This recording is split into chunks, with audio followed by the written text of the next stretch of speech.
Historia de un hombre que era conocido, y esto estamos hablando en el siglo XIX, conocido por ser cantante de música cristiana, himnos evangélicos, y estaba viajando en un barco.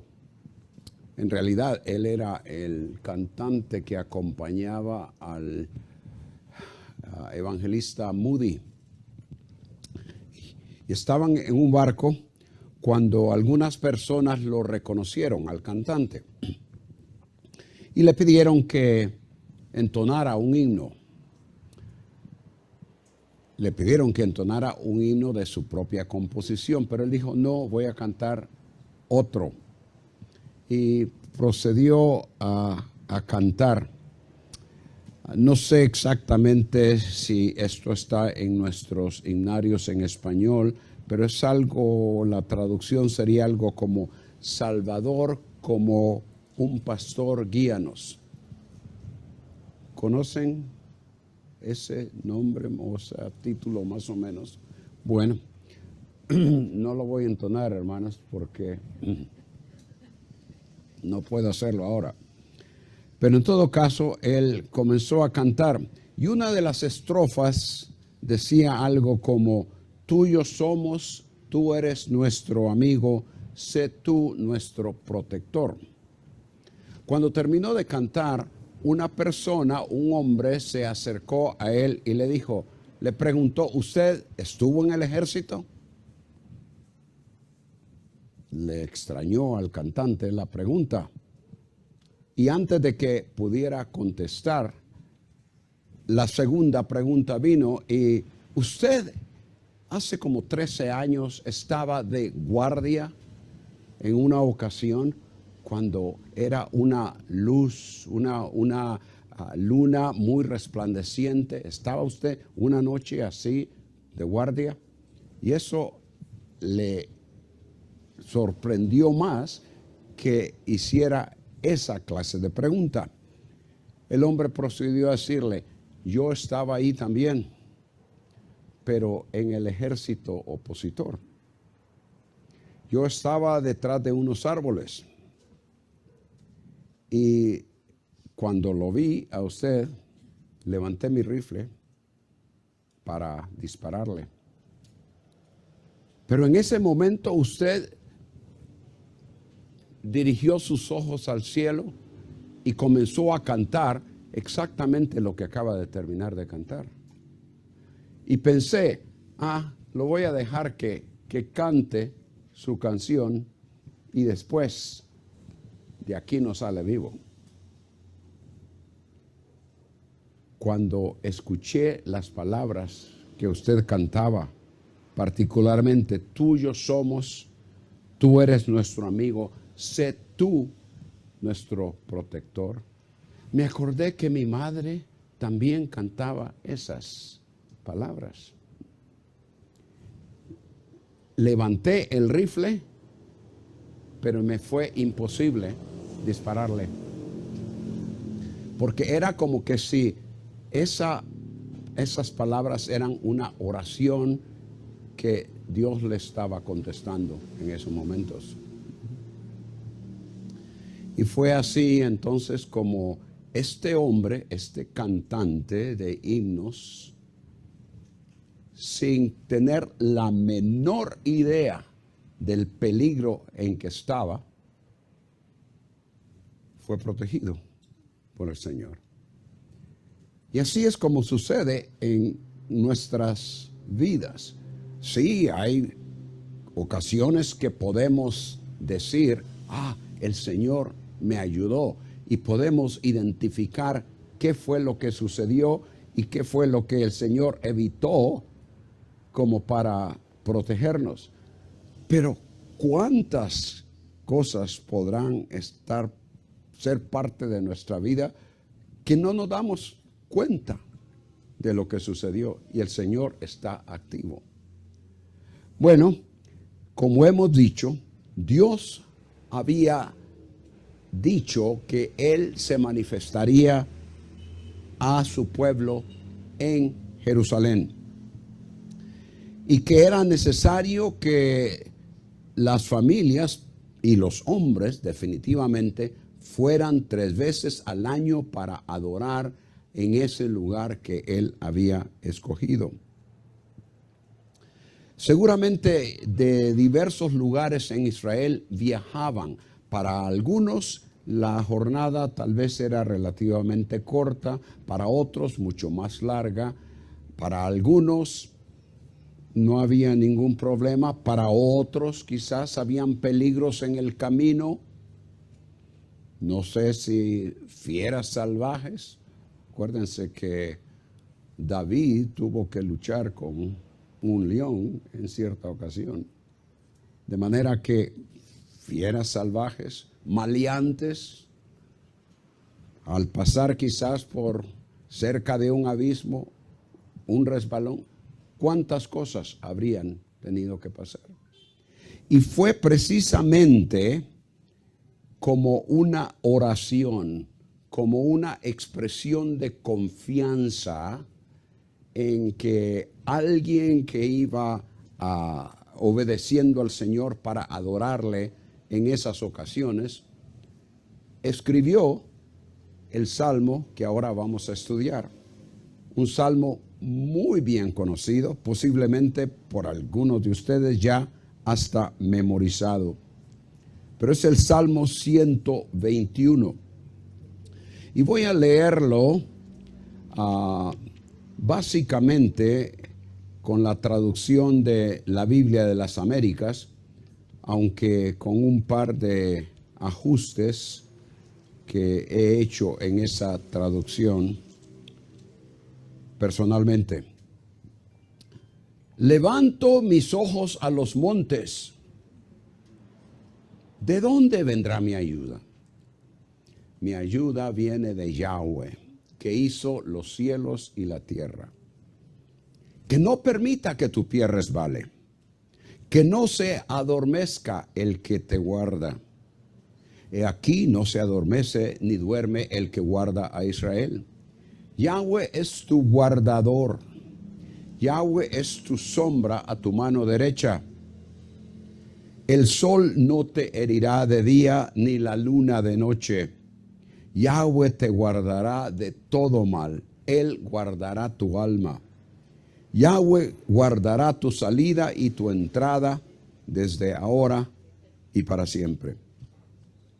El resumen lo tienen ahí en sus bosquejos, con una pregunta que implica la petición de ayuda, asistencia del Dios creador. El escritor recibe la respuesta de segura y constante protección en todo tiempo y circunstancia. Bueno, eso fue lo que él pensó, esa fue su experiencia y por lo tanto eso fue lo que escribió describiendo tal experiencia. ¿Cómo aplicamos esto a nuestras vidas? Ahí lo tenemos. Ante los peligros en nuestra jornada espiritual, confiemos en el poder del Dios creador, quien nos ofrece su continua y constante protección. En los versículos 1 y 2 tenemos el primer principio aplicable a nuestras vidas. El que confía en el Dios creador tiene la certeza de su ayuda en su jornada espiritual. Levanto mis ojos a los montes. Sé que las versiones dicen levantaré mis ojos. La cosa es que en el hebreo la forma para lo que consideramos futuro es exactamente igual a la que consideramos presente. Y va a ser el contexto lo que nos va a ayudar a traducir y entender. Sucede que en la mayoría de las veces cuando un traductor, los traductores de ya sea la Biblia de las Américas, Reina Valera actualizada, ven una forma que por lo general es futura e inmediatamente la traducen así. Pero creo que el contexto no indica tal cosa. Él está en esos momentos diciendo que eso es lo que Él hace. No es que lo voy a hacer mañana o el próximo mes o cuando me dirija a Jerusalén. No, Él evidentemente está por salir en su jornada a Jerusalén y dice, levanto en estos momentos mis ojos a los montes. Y luego la pregunta, al ir yo, al emprender esta jornada, ¿de dónde vendrá mi ayuda? Al contemplar las montañas que ascendería en su jornada, acordémonos que para ir a Jerusalén hay que subir. Al contemplar esas montañas, el salmista piensa en lo que él espera, sabiendo los peligros que podía encontrar. En tiempos cuando Dios manifestaba su presencia en Jerusalén, el pueblo con el que Él estableció una relación especial debería, como dijimos, ir 3 veces al año y demostrar su dedicación a Él y dependencia en adoración. De todas partes de Israel viajarían. Como dijimos, posiblemente accidentes o ataques de animales salvajes, salteadores, todas esas cosas podrían ocurrir. Y el salmista entonces hace la pregunta, no porque no sabe la respuesta, todo lo contrario, él quiso dar a conocer su absoluta confianza en la fuente de protección. Es una pregunta retórica. ¿De dónde vendrá mi ayuda? E inmediatamente pasa a decir cuál es la respuesta. En el versículo 2, expresamente él verbaliza la realidad de lo que su mente y su corazón piensan y contemplan. Mi ayuda viene de Yahweh que hizo los cielos y la tierra. Yahweh no es como los dioses de las otras naciones. Sabemos que en ese tiempo prácticamente cada país, cada región, cada ciudad-estado, una ciudad que prácticamente era un país en sí por sí sola, tenía su propio Dios, su Dios nacional. Y en cierta forma, al comparar esa costumbre entre las religiones del antiguo Medio Oriente, en cierta forma podríamos decir que Israel tenía su Dios nacional. Pero ese Dios no era nacional solo para Israel. Ese Dios era el que había demostrado su poder sobre toda la creación. Él era el creador de todo. Y si tenía poder para eso, ciertamente tendría poder para ayudar a los que en Él se confiaban, encaminándose en obediencia al lugar donde habrían de adorar al Señor. Desde tiempos de Moisés, Yahweh se había manifestado a la nación como el Dios único. En Isaías 46, versículo 9, por medio de Isaías el Señor dice, acordaos de las cosas pasadas desde los tiempos antiguos, porque yo soy Dios y no hay otro Dios y nada hay semejante a mí. La exclusividad de Yahweh se les demostró a los israelitas desde el principio, y eso es lo que tenemos específicamente estipulado o declarado en Deuteronomio 6, cuando se habla de que ellos no deben de tener ningún otro Dios. Dios, Yahweh, es uno solo. En Salmo 121, el salmista estaba procediendo obedientemente, como dijimos, a emprender su jornada, y lo hacía confiando en el Dios creador y en la certeza de su ayuda en esa jornada. Así también nosotros. La gran diferencia es que nosotros no estamos pensando en términos de un peregrinaje anual o de varias veces al año, sino de toda una vida de peregrinaje. Una jornada en la que cada paso que tomamos debe ser orientado hacia la adoración y servicio a Él, hasta el momento cuando la total y completa realidad de la presencia delante de Él se lleve a cabo. El salmista contempló los montes y lo que esto significaría para su jornada. Nosotros miramos lo que está por delante: peligros, incertidumbres, posibilidades, oportunidades. Y la pregunta es, ¿estamos confiando en Él para esas cosas que surgen en nuestro peregrinaje? ¿Tenemos nosotros la certeza de su ayuda para la jornada? ¿Podría tener el salmista haber tenido la certeza de su ayuda divina si lo que estaba por emprender era para satisfacer su propia voluntad y no la voluntad de Dios? Obviamente que no. Pero él estaba haciendo la voluntad de Dios en lo que se le llamaba a hacer, a obedecer, y obedeciendo, haciendo la voluntad del Señor, entonces podría tener esa seguridad.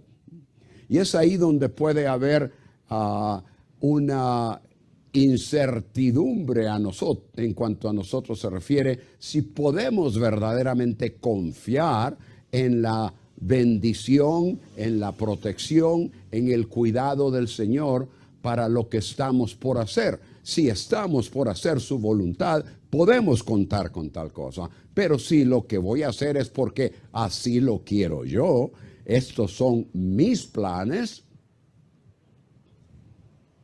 ahí la cosa es diferente. No hay seguridad de que podamos contar con su ayuda. La seguridad de protección divina es para los que viven en una íntima relación con Él y que lo demuestran con una conducta de servicio y adoración a Él. Nuestra jornada espiritual no puede separarse de nuestra conducta, de nuestra manera de vivir. Veamos algo en el Nuevo Testamento, donde esto podemos aclararlo un poquito más en nuestra mente. Primera de Pedro, capítulo 1, versículos 15 al 18, nos aclara la situación. Dice el versículo 15, como aquel que os llamó es santo, y este es un versículo que lo repetimos muchas veces con referencia a un libro que ya estudiamos juntos. ¿Se acuerdan cuál es?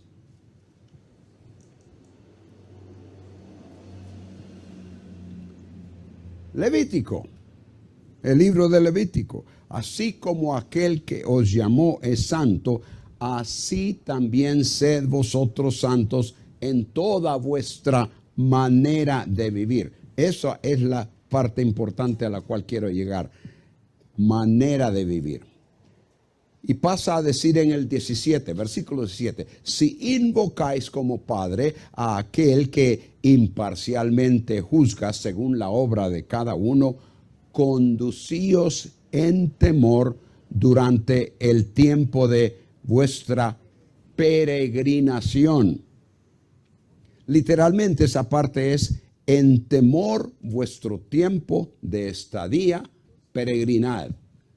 En temor vuestro tiempo de estadía, peregrinad.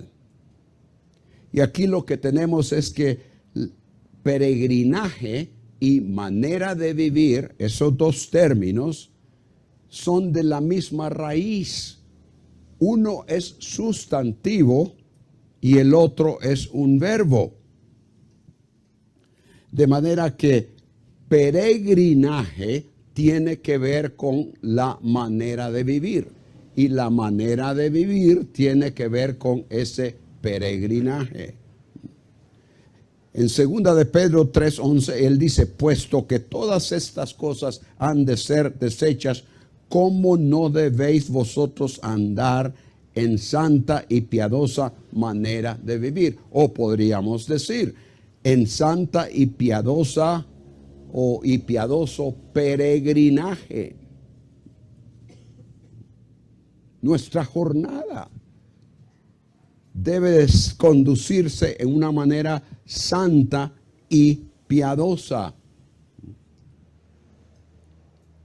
El peregrinaje incorrecto, aunque con buenas intenciones, lo ilustra Pablo con su propia vida. En Gálatas 1:13, Pablo dice, vosotros habéis oído acerca de mi antigua manera de vivir. Vosotros habéis oído acerca de mi antiguo peregrinaje, la forma en que me conducía en la vida, en el judaísmo, de cuán desmedidamente perseguía yo a la iglesia de Dios y trataba de destruirla. Ese peregrinaje, esa forma de vivir de Pablo en el judaísmo, era con toda buena intención, pero era errónea. Y es así también como puede suceder en nuestras vidas, que con toda buena intención decimos, esto es lo que debemos hacer, así es como debemos de conducirnos, pero ¿qué es lo que la palabra de Dios dice? ¿Qué es lo que Él nos llama a hacer? Es en hacer lo que va de acuerdo con la voluntad divina revelada en su palabra y que ha de honrar su nombre, que nosotros entonces podemos confiar que con su poder nos ayudará. Una vez más entonces, el principio de estos primeros dos versículos es que el que confía en el Dios creador tiene la certeza de su ayuda en su jornada espiritual. En los versículos 3 y 4, el Salmo comienza con una pregunta, ya lo vimos, y a la vez una declaración de confianza por parte del peregrino que está por comenzar su jornada hacia Jerusalén en obediencia al Señor. El versículo 3 en sí es una oración. La forma en que aparecen los verbos en este versículo expresan un deseo en el que se espera que el sujeto, es decir, que la persona que haga la acción es Yahweh, que no permita, ¿quién? Él, el Señor, Yahweh, que no permita que tu pie resbale, que no se adormezca el que te guarda. La idea es que el Señor no permita que la persona que está por iniciar la jornada se vaya a caer, se vaya a tropezar, vaya a tener un accidente que le impida llegar al lugar de adoración. Pero no solo se refiere al pie, sino que esto representa lo que le pueda pasar en toda la jornada. La idea es que nada que le vaya a suceder sea algo que va a interrumpir su meta de llegar a adorar al Señor en obediencia a lo que Él ha estipulado. Y el cuidado para que no caiga, para que no resbale, para que nada le pase, significa que quien está proveyendo ese cuidado debe mantenerse alerta. El cuidador, el celador en un edificio o en cualquier otro lugar donde esté el guardia, es alguien que tiene que estar alerta todo el tiempo. Y entonces la oración del peregrino es que esa persona que lo va a cuidar esté pendiente de todo lo que le va a suceder en su jornada. Ahora, la oración no implica que Dios en algún momento va a perder control de la situación y que por tener que tomar un descanso no se percate de lo que le esté pasando al caminante. Esta es más bien una declaración de confianza en la providencia divina de Yahweh, que Él habrá de ejercer en su poder al peregrino fiel. La oración se invoca sobre el que fielmente obedece al Señor. Ahora, en el contexto bíblico, los deseos en los que Dios es quien se espera que actúe son en oraciones que se pronuncian porque se confía en lo que Él hará. Es diferente de cuando nosotros decimos hoy, Dios te bendiga. Es diferente en el sentido que cuando decimos tal cosa, nosotros estamos expresando un deseo y prácticamente eso es todo.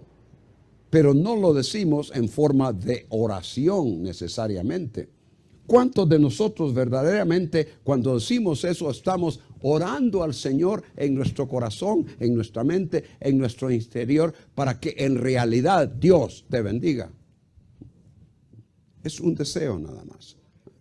Pero lo que tenemos en la Biblia, cuando se expresa algo que se desea que Dios haga, son prácticamente oraciones, como en este caso.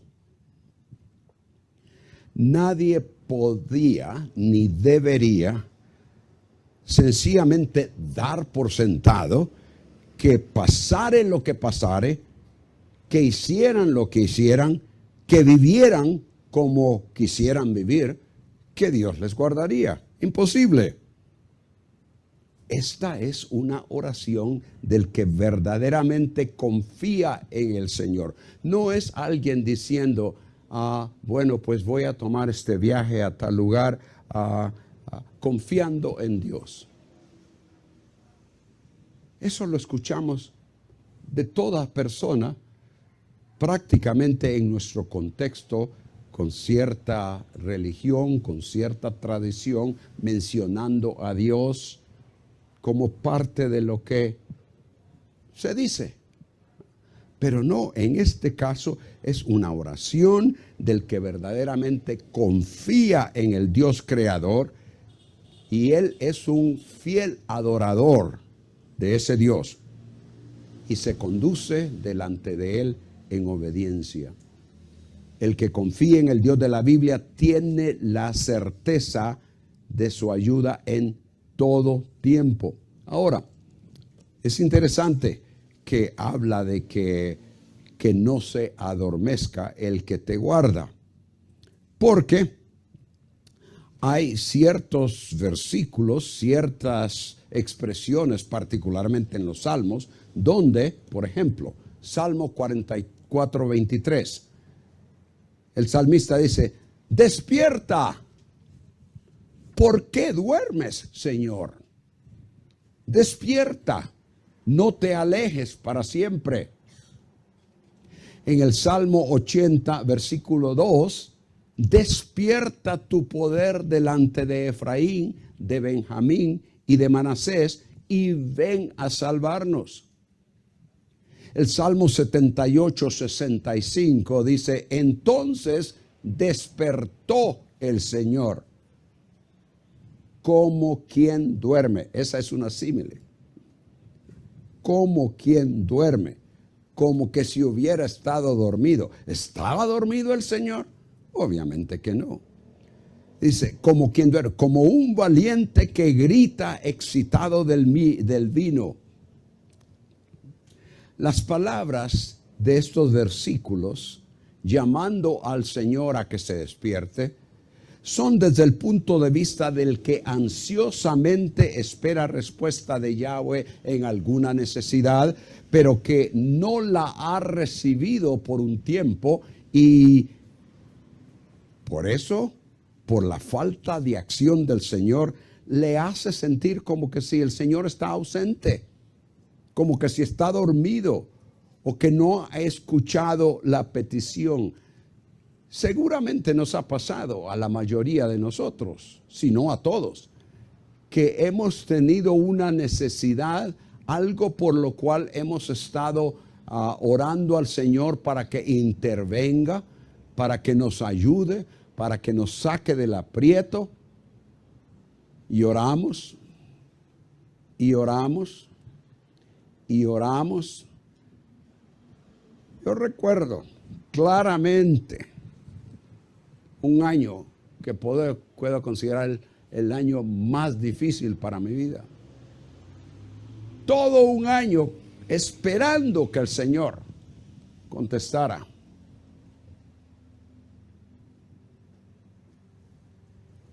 Parecía que estaba dormido. Y sí, tuve que decirle en ocasiones, Señor, despierta. No, pero no estaba dormido. Él tenía su propósito.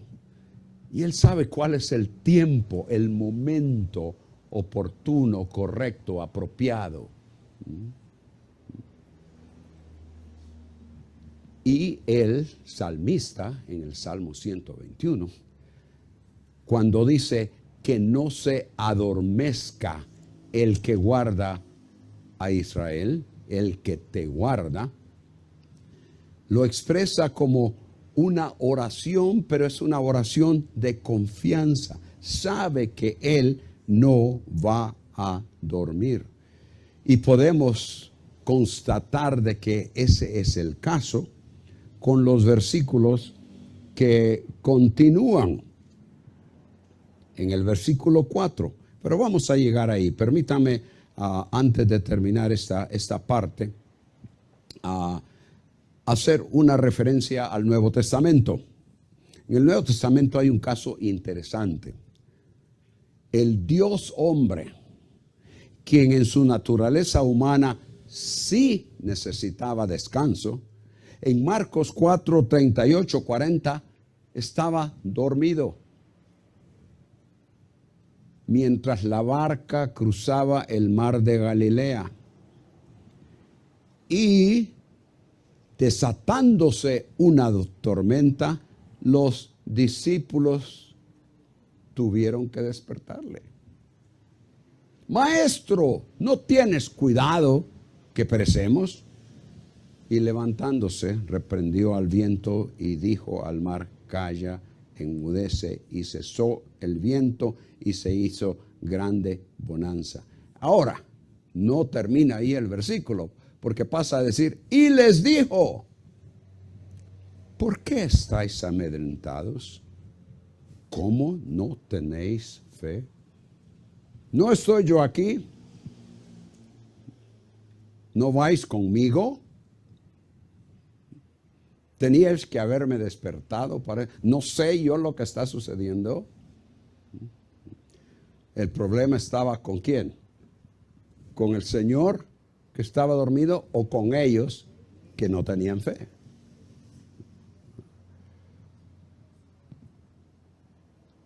En Isaías 40, 28, ¿acaso no lo sabes? ¿Es que no lo has oído? El Dios eterno, Yahweh, el creador de los confines de la tierra, no se fatiga ni se cansa. Su entendimiento es inescrutable. No podemos comenzar a imaginarnos todo lo que Él sabe y cómo está pendiente y a sabiendas de todo lo que está sucediendo. Y ustedes conocen en los versículos que siguen, donde dice que los jóvenes sí se cansan. Y hasta se desmayan. Pero cuando confían en el Señor, ¿qué es lo que sucede? Se fortalecen. y como un águila se levantan.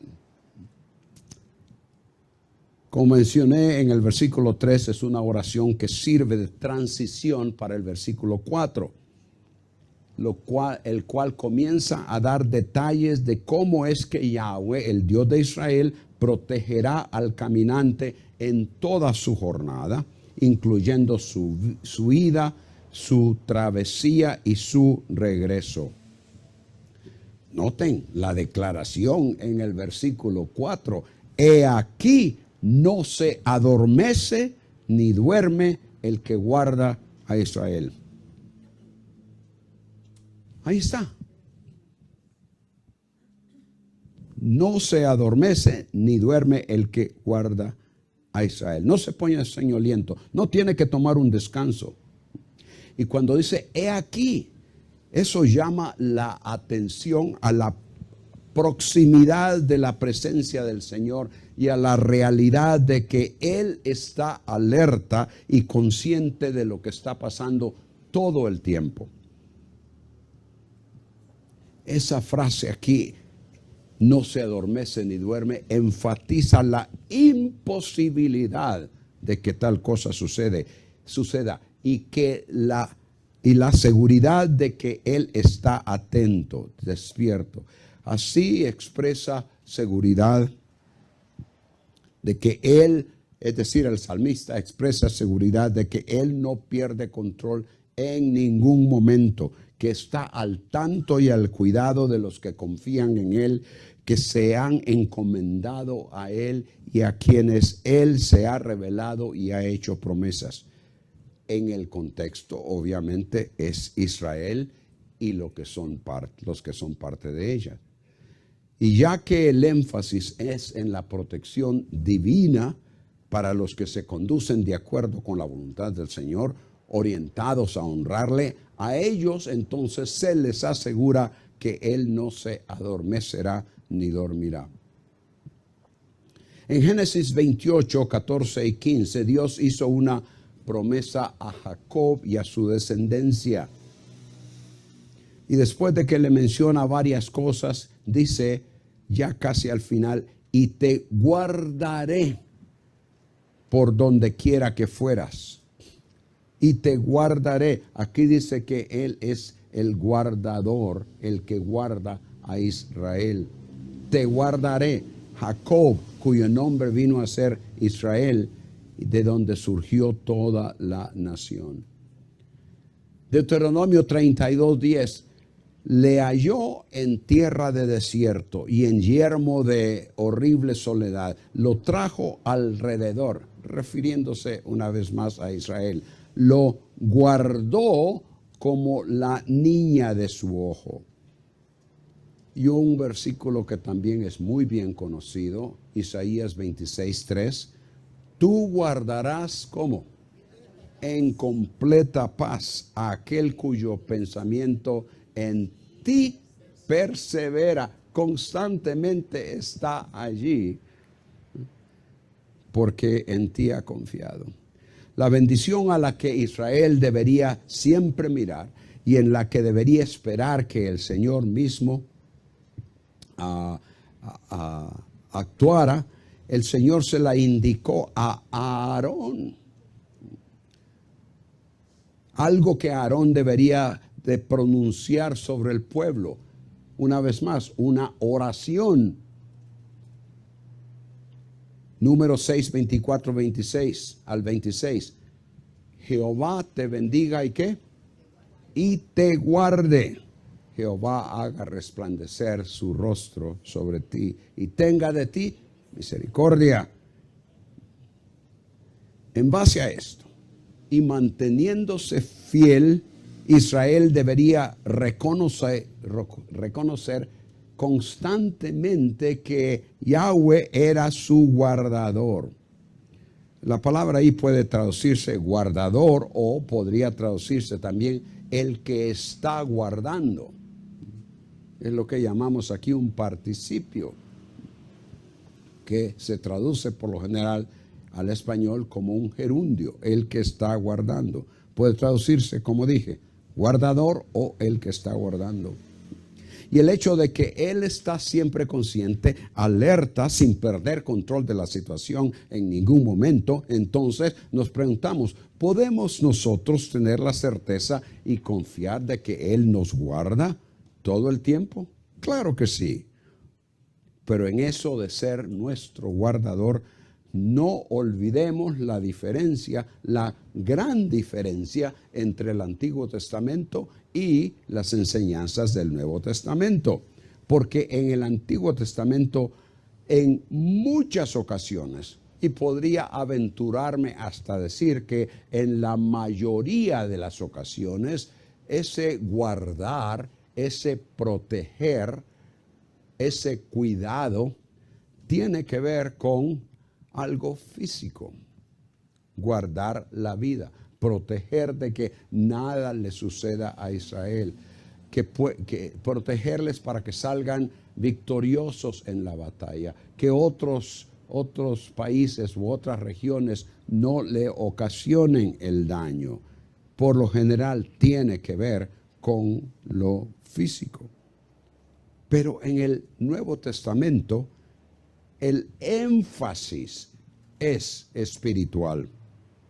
Pablo, por ejemplo, instruye a los filipenses acerca de la oración y su resultado. Por nada estéis afanosos, sino sean conocidas vuestras peticiones delante de Dios en toda oración y ruego con acción de gracias.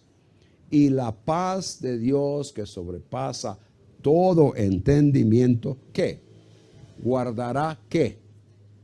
Vuestros corazones y vuestros pensamientos en Cristo Jesús. Eso no quiere decir que el Señor no ejerce protección sobre nuestros cuerpos, nuestras vidas, nuestra salud, lo que sea, todo lo físico. Claro que Él lo hace, pero el énfasis en el Nuevo Testamento es el cuidado, la protección espiritual que Él ejerce sobre nosotros. Y así hay otros versículos. Pedro a los lectores pasando por sufrimiento los anima recordándoles del guardar espiritual. Primera de Pedro 1:5. Dios nos hizo renacer para una esperanza viva, para una herencia incorruptible, reservada en los cielos para vosotros que sois guardados por el poder de Dios mediante la fe para alcanzar la salvación que está preparada para ser manifestada en el tiempo postrero o futuro. Como dije, eso no quiere decir que no hay oraciones por el cuidado físico.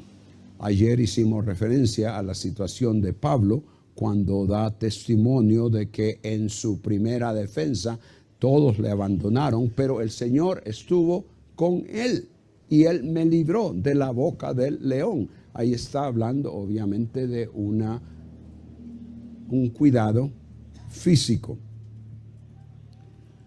El punto es que si verdaderamente confiamos en el Dios de la Biblia, el guardador de Israel, el guardador de David, el guardador del peregrino fiel que en obediencia emprendía jornada hacia Jerusalén para adorar al Señor, el guardador de Pablo y de los que sufrieron persecución. Si verdaderamente confiamos en ese Dios, tenemos la certeza que en nuestro peregrinaje de sumisa obediencia en esta tierra, Él está activamente ejercitando su poder y cuidado sobre nosotros.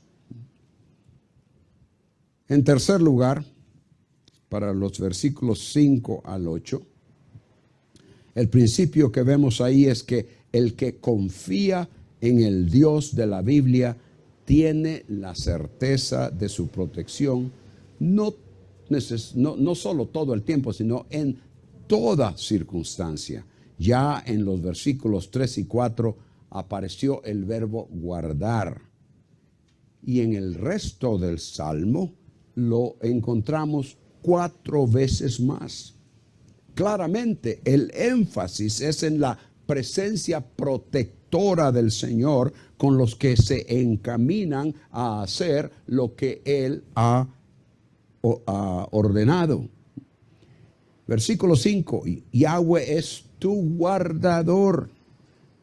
Yahweh es tu sombra, tu mano derecha. El sol no te herirá de día, ni la luna de noche. Yahweh te guardará de todo mal. Él guardará tu alma. Yahweh guardará tu salida y tu entrada. En el versículo 5 vemos eso de tu guardador. Y el resto del versículo, de ese versículo y el versículo 6 explican cómo es que se manifestaría en los que cómo se manifestaría en los que emprendían el viaje hacia Jerusalén a adorar. Y notar también que además de hacer uso del verbo guardar o la forma sustantiva guardador, también tiene que ver con nombrar quién es ese guardador. No es el rey, no es el anciano, no es el sacerdote, sino que específicamente el nombre personal de Dios se menciona 4 veces también. Es una identificación de que el guardador, que no hay absolutamente ninguna duda de quién es Yahweh, el Dios de Israel. Cuando habla de eso de la sombra, el Señor es tu sombra a tu mano derecha.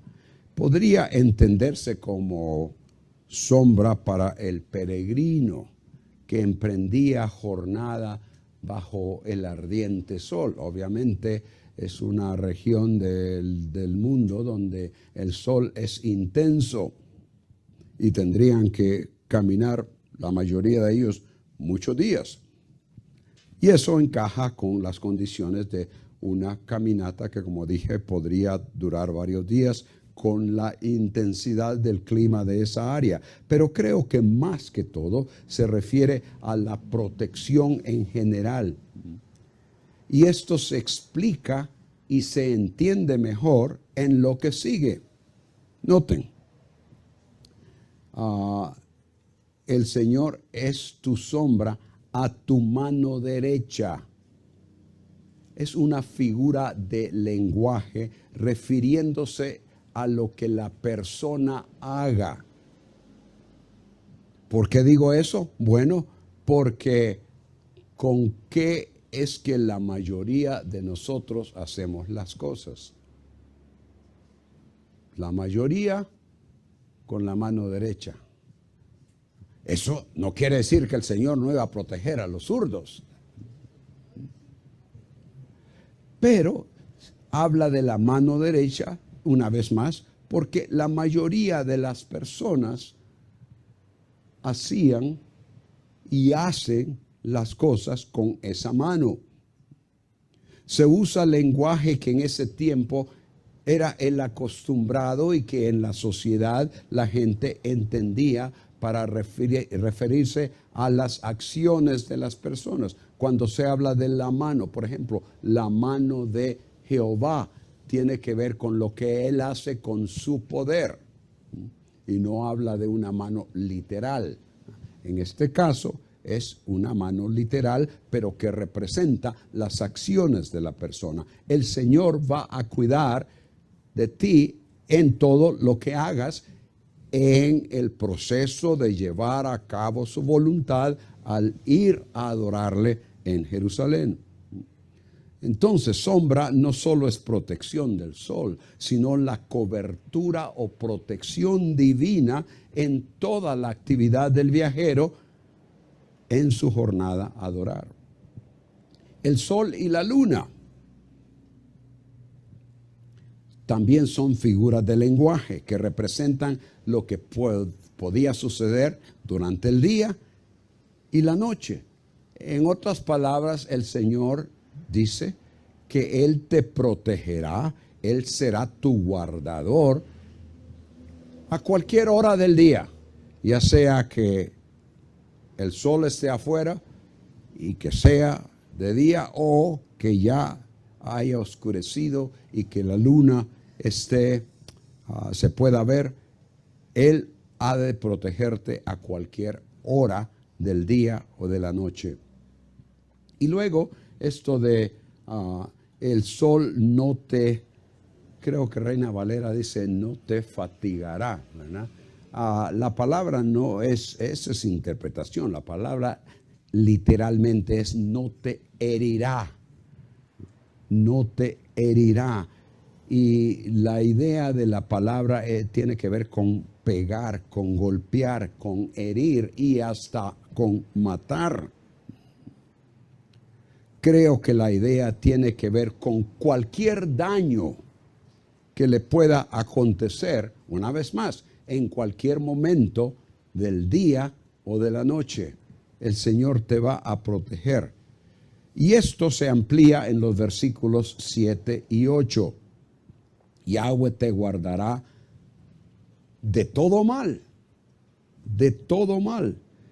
Y luego pasa a decir, Él guardará tu alma. Mal, obviamente, se refiere a cualquier cosa que produzca dolor, daño, pérdida. De todo mal es cualquier calamidad, cualquier acecho o peligro. Él promete guardar a sus siervos y adoradores de todas estas cosas. Y cuando dice, Él guardará tu alma, ya vimos esa palabra en una ocasión, que anoche.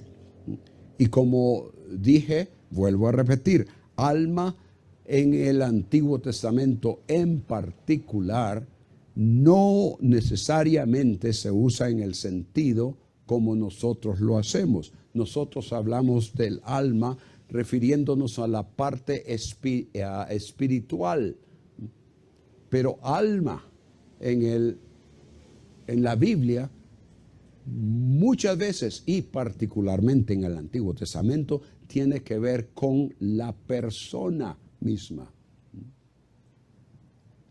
Hay un versículo donde habla de 70 almas descendieron a Egipto, algo así, con referencia a cuando Jacob, con todos los que estaban en su casa, después de que José lo mandó a llamar, él y todas esas personas fueron a Egipto. No eran unas almas, algo flotando en el aire, no, eran las personas que iban.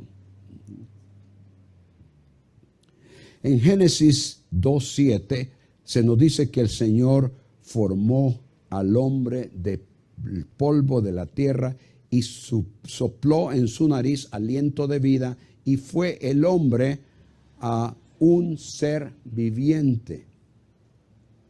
Esa palabra ser es la misma, alma. Una alma viviente, un ser viviente, una persona. En el versículo 8, tu salida y tu entrada desde ahora y para siempre. Desde que el viajero comenzara su jornada a Jerusalén hasta que regresara a su casa, el Señor lo protegería por el resto de su vida. Y cada vez que hiciera ese peregrinaje, él podía tener esa seguridad de la protección del Señor. Protección de todo tiempo y en toda circunstancia, como se expresó en el versículo 6. Entonces la persona fiel y obediente a Yahweh podía contar con que en su jornada a adorarle, Él la protegería de dificultades, de peligros, de circunstancias de las que la persona quizás ni se imaginaba que podrían ocurrir. Nuestra vida, como dijimos anoche y lo hemos repetido hoy también, nuestra vida es una de peregrinaje. Todos nos encontramos en un viaje en el que se nos dice que todo lo que hagamos sea para la gloria de Dios. Primera de Corintios 10:31. Efesios 2:10, porque somos hechura suya, creados en Cristo Jesús para buenas obras, las cuales Él preparó de antemano. ¿Para qué?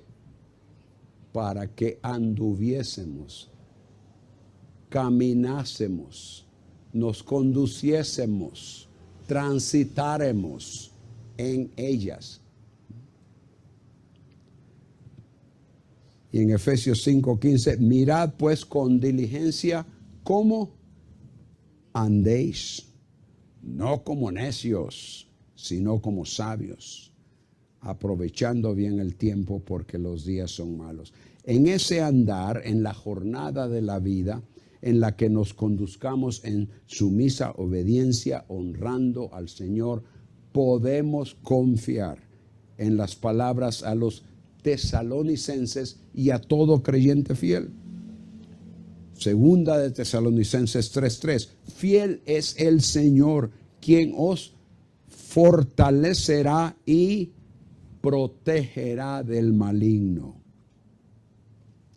Y creo que en esa ocasión tiene que ver, en este versículo, creo que tiene que ver con protección no solo espiritual, sino que también indica lo físico. Pero cuidémonos de no querer aplicar el aspecto de protección en este salmo mayormente a lo físico, en la protección de dificultades y problemas, en la sanidad de enfermedades. Acordémonos del énfasis del Nuevo Testamento en lo espiritual. El enfoque bíblico de nuestra jornada es en nuestra conducta y por lo tanto la protección del Señor enfatiza lo espiritual.